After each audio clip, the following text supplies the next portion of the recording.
Bienvenue très chers téléspectateurs, merci de nous retrouver à Goma en République démocratique du Congo.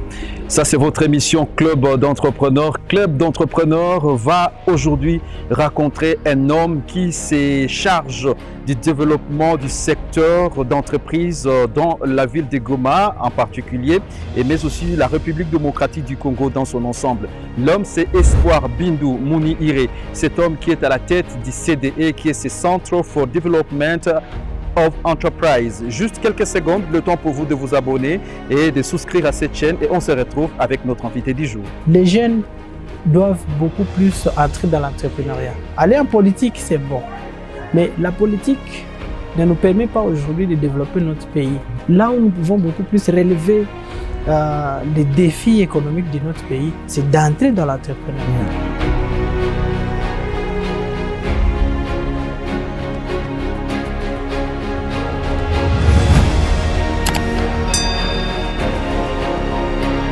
Je l'ai dit, aujourd'hui nous recevons sur ces plateaux Espoir Bindu Mouni-Iré, un enfant de Goma. Espoir Bindu, bonjour et bonne arrivée. Bonjour, bonjour cher ami. Alors Espoir Bindu, en chef, à votre âge, est-ce facile pour le Nord Kivu? Ce n'est pas facile, hein, parce que toute chose, la vie n'est pas en fait facile, mais il faut avoir un esprit de responsabilité pour faire face à la pression de l'âge, de la responsabilité et aussi de la société. Parce que la société constitue pour nous une responsabilité. La société a des devoirs, a des droits et nous autres, nous avons aussi des devoirs et des droits. Les personnes qui nous suivent par instant, peut-être qu'ils peuvent remarquer derrière vous, il y a CDE, RDC. Que symbolise ce CDE, RDC? C'est quoi CDE, RDC? Le CDE, c'est un centre, comme vous l'avez dit en anglais, Center for Development and Enterprises. En français, pour ceux qui parlent mieux français, c'est le Centre pour le développement des entreprises. Notre organisation, c'est une ASBEL, c'est un think tank. Un think tank, c'est la première organisation de nature think tank en RDC qui travaille pour des recherches sur les politiques publiques, qui travaille pour initier des réformes des politiques publiques afin d'améliorer les climats des affaires, de promouvoir l'état des droits, de promouvoir aussi la liberté économique en RDC. Lorsque nous parlons de la liberté économique, ça fait référence à l'entreprise, à l'entrepreneuriat, aux initiatives des jeunes. Comment est-ce que l'État encourage les initiatives des jeunes entrepreneurs pour que ça contribue à la croissance économique dans notre pays. Et voilà, là-bas, nous faisons beaucoup de recherches, nous publions ces résultats des recherches, nous travaillons avec les médias. Donc, notre façon de travailler est trop différente par rapport à d'autres ASBEL qui ont beaucoup évolué, juste dans l'urgence ou dans les aides humanitaires, ou juste former les gens et ça passe. Mais nous proposons des réformes, des lois qui régissent et qui n'avantagent plus la vie économique de la population congolaise. Parlons-en. Vous êtes à la tête d'un si grand projet, vous portez un grand projet qu'on appelle Free Enterprise. Est-ce que les téléspectateurs peuvent avoir un peu plus de lumière sur cette grande initiative? Absolument. Les Free Enterprises for Women, c'est un projet qui touche l'économie de la femme congolaise. Nous voulons promouvoir l'économie de la femme congolaise. Comme vous le savez, dans notre projet Free Enterprises, la libre entreprise pour les femmes congolaises, nous avions produit une étude qu'on appelle Policy Brief, une note d'orientation que nous distribuons à la crème intellectuelle congolaise et aussi aux réformateurs congolais, les politiciens, les décideurs publics, qui les informent sur la contribution de la femme dans la promotion de l'économie dans notre pays. La femme constitue une main-d'œuvre, une grande main-d'œuvre et une main-d'œuvre importante. Il y a certains rapports que nous avions lus qui démontrent que la femme occupe 54% de la population congolaise. Et c'est une proportion de femmes jeunes, à l'âge de la jeunesse. Et depuis les années 1990, 1991 et 1992, la RDC a commencé à observer des crises politiques, des crises sécuritaires. Et c'est à cette année-là que l'État a commencé à ne plus être en mesure d'embaucher ou de payer les salaires de ses agents. les hommes ont commencé à perdre du travail et les femmes ont pris la relève de l'économie familiale. Et maintenant, aujourd'hui, nous nous disons, si aujourd'hui nous avons un taux élevé de la pauvreté, c'est parce que aussi la main-d'œuvre féminine n'est pas organisée. La main-d'œuvre féminine n'est pas prise en compte par les gouvernements. Ça veut dire que les femmes n'ont pas le même accès aux documents au même titre que les hommes. Ça veut dire que les femmes, plus de 70% de la population congolaise, donc disons plus de 70% des femmes qui travaillent en RDC évoluent dans l'informel, dans les petits marchés, dans les commerces transfrontaliers informels. Alors que si ces femmes étaient aussi organisées, ces femmes créent des entreprises formelles, obtiennent facilement les documents, que ces femmes aient accès à l'information, que ces femmes aient accès aux opportunités de financement, facilement, l'économie de la RDC va croître.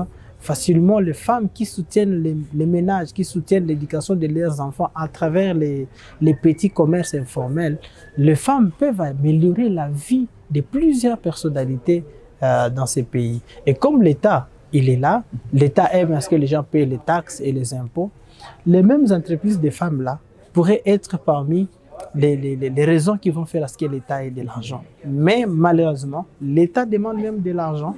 Il y a certaines personnalités, certaines personnes qui se couvrent par le nom de services de l'État pour taxer ces femmes-là qui travaillent dans l'informel. Mais moi, je me pose la question. C'était ça, en fait, la question principale chez nous. Comment la femme travaille dans l'informel, mais il y a un service qui demande des taxes pour ces femmes-là. Est-ce que cette taxe va parvenir dans la caisse de l'État? C'est sûr qu'en tout cas, ce n'est pas évident que la taxe va revenir. Et maintenant, nous voulions dire que si la femme peut aussi être valorisée, que la femme soit indépendante, que son économie soit indépendante, ça va donner beaucoup plus du poids à la femme. Lorsque les autres organisations internationales et locales prônent sur l'émancipation de la femme, comment est-ce que vous voulez émanciper quelqu'un qui n'a pas d'autonomie financière? Elle restera infiniment dépendante de la personne qui a un pouvoir économique par rapport à elle.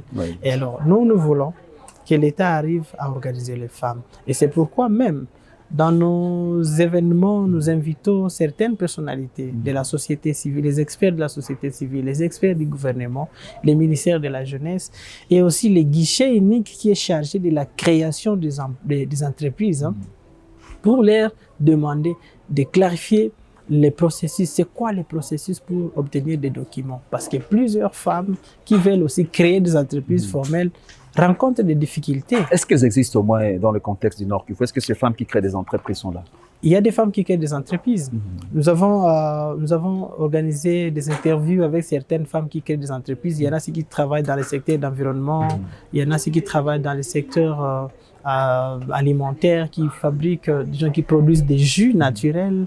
Il y a des femmes qui font des savons liquides ici, locaux. Et maintenant, toutes ces initiatives, ce sont des initiatives à encourager. Comment les encourager? L'État peut les encourager en exonérant des taxes pour ces genres de femmes. L'OCC peut travailler pour prélever la concentration chimique de leurs produits, mais plus les femmes travaillent dans l'informel, elles n'auront pas accès à des documents pareils. Et heureusement que même aujourd'hui, nous avions eu une activité, une table ronde, où nous avions réuni les experts, les organisations de la société civile, des entrepreneurs, parmi lesquels les femmes, la majorité c'était des femmes, avec aussi la division provinciale de la jeunesse et les guichets uniques pour essayer un peu de leur expliquer qu'est-ce que les guichets uniques, pourquoi créer des entreprises, pourquoi les gens peuvent payer aujourd'hui en attendant son document dans 3 jours, mais ça fait plus de 6 mois sans les recevoir. Alors, est-ce que, entrons dans cette dynamique, parce que c'est en quelque sorte plusieurs actions que vous avez menées sur le terrain et des actions à impact, mais s'il faut parler des résultats après toutes ces initiatives, qu'est-ce que nos téléspectateurs peuvent retenir à l'esprit? Ce que nous voulons retenir à l'esprit, c'est que le gouvernement mette dans leur conscience que les femmes constituent une main-d'œuvre à grande proportion en RDC. Que le gouvernement arrive à organiser les entreprises de femmes, faciliter l'accès aux documents uniquement aux femmes. Il y a ce qu'on dit, disons, la discrimination positive de la femme. Pourquoi ne pas discriminer positivement la femme sur le plan financier aussi? On la donne facilement les documents, l'accès aux documents. Facilement, on exonère des taxes au démarrage de son entreprise, parce qu'il y a beaucoup de femmes qui disent aussi que oui, même si tu as accédé aux documents, il y a aussi des entreprises de l'État qui viennent vous demander, vous devez payer ceci, vous devez payer ceci, vous devez payer ceci. Et des fois, ça décourage même les femmes qui ont commencé. Quelqu'un qui n'a pas fait encore 1 mois ou 2 mois ou 3 mois avec son entreprise, il va se rendre compte qu'il a payé des taxes qui sont au-delà même de son capital. Voilà un peu les résultats que nous attendons. Que les guichets uniques facilitent l'accès des documents aux femmes sans beaucoup plus de contraintes, sans passer par tous les processus dans lesquels les hommes peuvent passer. Alors, s'agissant de ceux-là qui hésitent de se lancer dans le secteur entrepreneurial, est-ce que vous avez des conseils très particuliers que vous pouvez formuler à leur endroit? Ils ont peur des risques. Et malheureusement, nous sommes faits pour prendre des risques. Il faut entreprendre, il faut commencer quelque chose. Parce que quand on commence quelque chose, quand ça réussit, tu as l'avantage d'avoir un accomplissement. Tu as accompli quelque chose. C'est très important. Tu as apporté une nouvelle solution dans la société. C'est quelque chose de très important. Les jeunes doivent beaucoup plus entrer dans l'entrepreneuriat. Aller en politique, c'est bon. Mais la politique ne nous permet pas aujourd'hui de développer notre pays. Nous avons plusieurs lois. Nous avons plusieurs politiques publiques, mais qui n'avantagent pas la vie sociale et économique de nos populations. Là où nous pouvons beaucoup plus relever les défis économiques de notre pays, c'est d'entrer dans l'entrepreneuriat, c'est de créer une entreprise, c'est de commencer quelque chose, parce que nous avons une démographie aussi qui est en train d'évoluer en RDC. Plus de 100 millions d'habitants. Aujourd'hui, nous sommes dans East Africa Community. Nous devons faire des échanges de marchés et services avec les pays membres de cette communauté. Nous sommes aussi dans la zone économique de libre-échange continentale africaine, ZELCAF. En tout cas, ce sont des choses qui présentent pour nous des défis. Nous devons beaucoup produire pour avoir des choses à échanger avec les pays voisins et le reste des pays de l'Afrique et pourquoi pas du monde. Vous entreprenez dans le domaine de la communication parce qu'il y a quelque chose que vous voulez améliorer dans le secteur de la communication. Quelqu'un qui entreprend dans le domaine, je ne sais pas, de la santé, il a vu qu'il y a quelque chose, il y a une réponse à laquelle il veut répondre là-bas. Chacun de nous doit être responsable et ne pas dire que ce n'est pas vivable. Qui vont travailler sur l'amélioration de la RDC si ce n'est pas nous. Très chers téléspectateurs, c'est par ces messages interpellateurs que nous sommes en train de mettre un terme à ces 4 numéros de votre club d'entrepreneurs. Club d'entrepreneurs qui recevait aujourd'hui le responsable du Centre pour le développement des entreprises CDE en République démocratique du Congo, Monsieur Espoir Bindou Mouni Iré. Merci de nous avoir reçus chez vous. C'est moi qui vous remercie de nous avoir visités.